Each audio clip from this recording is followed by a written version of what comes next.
Welcome back, guys, to another video on Blaze2K, and we've got another Steam Deck related video. Now, a certain company you may have heard of, Razer, has released a new gaming handheld, and one website in particular claims that it's here to destroy the Steam Deck and destroy the Nintendo Switch. But will it?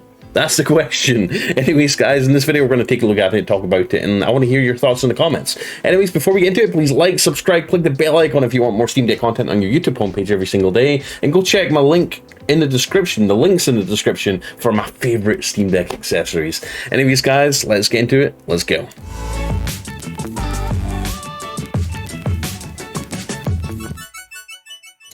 Now, we know what clickbait is. Could this be clickbait? Let me know what you think. So this comes from an article called Giz China. Very reliable source. It says Razer Edge has arrived and it's here to destroy the Switch and Steam Deck. I'm adding stuff. Don't worry. I've not got issues with reading, okay? But here it is, the Razer's Edge was just recently announced. After a series of teasers, the Razer's Edge finally has an official launch date. The new portable console will debut in the US on January 26th in a partnership with Verizon. And now the console will apparently sell in 5G and Wi-Fi versions. So it's up to you to decide if you want a console to play with cellular connectivity or whether Wi-Fi is enough. The Razer Edge will sell for $400. That's $1 more than the frickin' Steam Deck. The base Steam Deck, certainly. The company's Founders Edition will bring Razer's Hammerhead True Wireless 2021 earbuds for $500. So for an extra $100, you get their True Wireless 2021 earbuds, which are, there's cheaper options. For now, the Razer's Edge 5G will be exclusive to Verizon. I'm a T-Mobile customer. We use T-Mobile in this house, so already out the gate, not going to be able to get it or use it. This unit will sell for $600, but users can get it for $360 through a contract in which you pay $10 a month for 36 months, and you can also buy a 5G smartphone. So it comes with a Snapdragon 888, a Snapdragon G3X Gen 1, which is based on the Snapdragon 888. That's a little bit better than the Logitech G Cloud handheld that we saw. It's got 8 gigs of LPDDR5 RAM, 120 gigs of UFS 3.1 storage, not an SSD. Who said this could be a Steam Deck killer? Come on now. So here's the web page. Razer is a brand I trust. They make great gaming peripherals for gaming PCs, even consoles. Mouses, I think they ended up becoming really big with like gaming mice. And keyboards, and then they branched out to make their own gaming laptops. They make their own headphones now, wireless earbuds, you name it. They're just branching out in gaming in general. And here they're starting to release, or they released their own gaming handheld. But is it a Steam Deck killer? Is it a Switch killer? My answer is no, because it's still basically a smartphone with a couple of controllers merged onto the side of it. Like a smartphone with some controllers attached, right? Which you can buy. I think they even sell little grips, little controllers. I think it's called, let me find it here. Bear with me. Here we have it. So they sell something called the Razer Kishi, and I actually have this. Back in the day, I was into emulators on my phone, on my smartphone, and I wanted the ultimate controller that can basically be hardwired into the phone via the USB-C port and let me play my emulated games on my phone, right? And it's kind of convenient to have a phone, you use as a phone, right, for browsing and whatnot, and then slap some little controllers on the side of your phone and use it as a portable game console, right? 2-in-1. Easy peasy. So they sell the Razer Kishi, and now they've released or announced the ultimate Android gaming handheld. Basically, it's just an Android phone with the Razer Kishi physically melted onto the side of it, right? And it's using a slightly decent CPU, better Snapdragon processor than this bad boy, which they're selling for $299 now, which is still a rip-off. But it's got 144 Hz AMOLED display, which is crazy. Clarity at high speeds, and Kishi V2 Pro is a console quality controller for compatible Android devices. Blah blah blah. So Snapdragon G3X Gen 1 gaming platform, world's first device powered by the G3 Gen 1, active cooled gaming chipset with 3 GHz cryo CPU, purpose built to play Android games at high frame rates over long play sessions, game without limits on Verizon. Cool if you've got Verizon.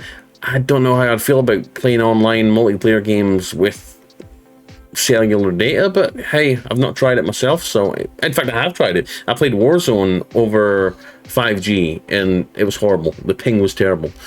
But maybe I'm not next to a good enough 5G tower. Console class controls with Hypersense haptics, so it's got haptic feedback. That's pretty damn cool. Look at that, huh? Nice.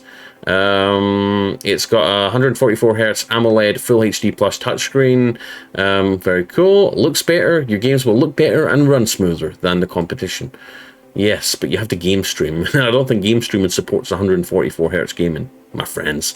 PC, Android, PC, Xbox, and cloud gaming. So basically, guys, it's a cloud gaming device. Okay, it's not going to replace your Steam Deck. You're not going to be able to take this on the go with you and reliably play games, okay? 5G, in my experience, as well as 4G LTE, just cannot support cloud gaming the way that we want to, right? You cannot sit on a train and play cloud games. You can't. You can't go out on a walk somewhere as you're walking in the car somewhere. You cannot sit in the car and play cloud gaming while you're driving somewhere as a passenger, I would hope, of course, right? Because the infrastructure just isn't there. Cloud gaming isn't there. Even when you're at home with gigabit fiber internet, all right, very low pings, and you're playing cloud gaming, it's still going to be a little bit iffy, in my experience. So let alone taking this thing on the go portably and playing cloud games while you're out and about. Hell no. So for cloud gaming, I'm not a big fan of cloud gaming devices. Never have been, never will be. Not a fan of cloud gaming in general. So that's, you know where I stand, right? But it looks like it's another cloud gaming device. It runs a mobile phone processor. Honestly, if I was you, rather than get this, I would probably just dish out, get the Razer Kishi, slap it onto the side of your phone, call it a day, and chances are your phone's going to have a better processor in it anyways to run games, and hell, your mobile phone's going to have all the cloud gaming apps anyway, so what's the point of this? For $400 to $600, depending on what model you get, that is insane. Play your favorite games anywhere. Okay. Right. Powered by the Razer Nexus app. Cool. Okay. It doesn't look like it's got any RGB, which is interesting because Razer really built their name up, built their whole brand around RGB lighting, and they've not got any on this. So we get $399 for the base model, 8 gigs of RAM. They've all got 8 gigs of RAM. They've all got 5,000 milliamp batteries. They've got a front-facing camera, interestingly. Okay. THX spatial audio, internal. Okay, so basically, they've all got the same specs. Besides, they've all got the same storage by the looks of it. So the Founders Edition comes with, I believe, the headphones, the wireless earbuds, and the 5G is obviously 5G. I don't think it comes with the headphones. But there we go. What do you think in the comments? Is this a Steam Deck killer? Is it a Nintendo Switch killer? I don't think it's neither. It's a freaking smartphone with the Razer Kishi slapped onto the side of it that you can't take off, and it's only really good for cloud gaming. And the only other thing I could see you maybe using this for is if you're a big fan of mobile games, like Android games that support gamepads, which there's not many of. Also maybe handheld emulation, but there's so many other better choices out there for emulation on a handheld that doesn't cost $400 for the base model, you know? It's just crazy.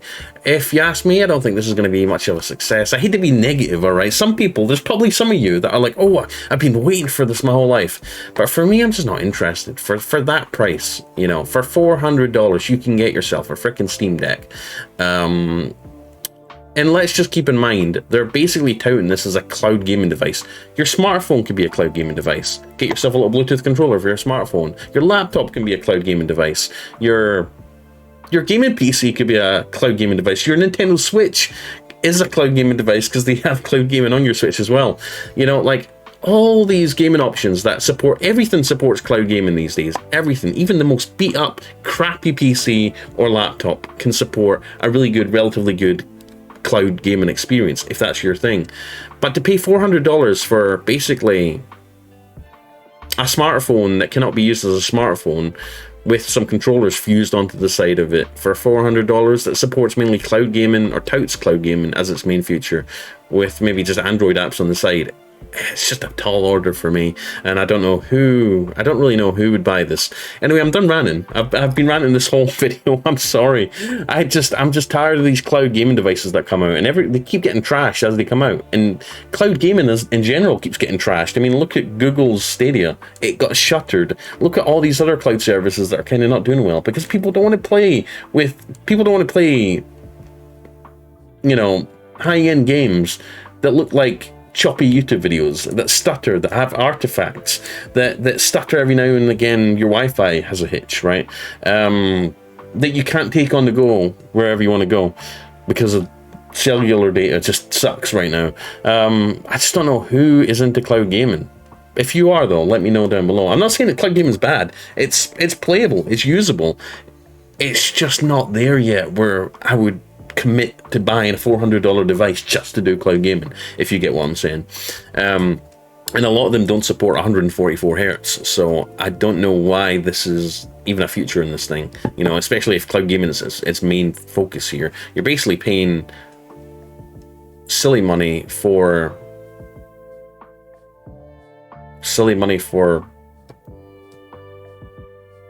a phone that's not a phone, right? If this was a phone that came with the Razer Kishi, it might be interesting, the Razer phone, right? But it's not a phone. It's just a mini Android phone that isn't a phone. Anyways, I'm done ranting about it. Let me know in the comments what you think. Is this a Steam Deck killer that everyone's been waiting for, or is it just a no-go? Let me know down below. Anyways, guys, I'm Blaze2k. Sorry if you disagree with my opinion. I'm just ranting about it. I'm just not a fan of cloud gaming in general. So you know where I stand with that. Obviously, they also have the Logitech G Cloud, which it's got slated when it got announced for $299. You know, its specs are even worse. It's got a freaking Snapdragon 720G and like 4 gigs of RAM, or is it 2 gigs? I forgot. Either way, it's crap. Anyways, see you in the next video, guys. I'm Blaze2k. Take care, and please like, subscribe, click the bell icon for more Steam Deck, tech, and gaming content on your YouTube homepage every day, and check my links in the description for all my socials: Twitter, Twitch, Amazon, Steam Deck accessory links, you name it, it's all down below. Anyways, guys, have a wonderful day. Take care. I love you. Bye.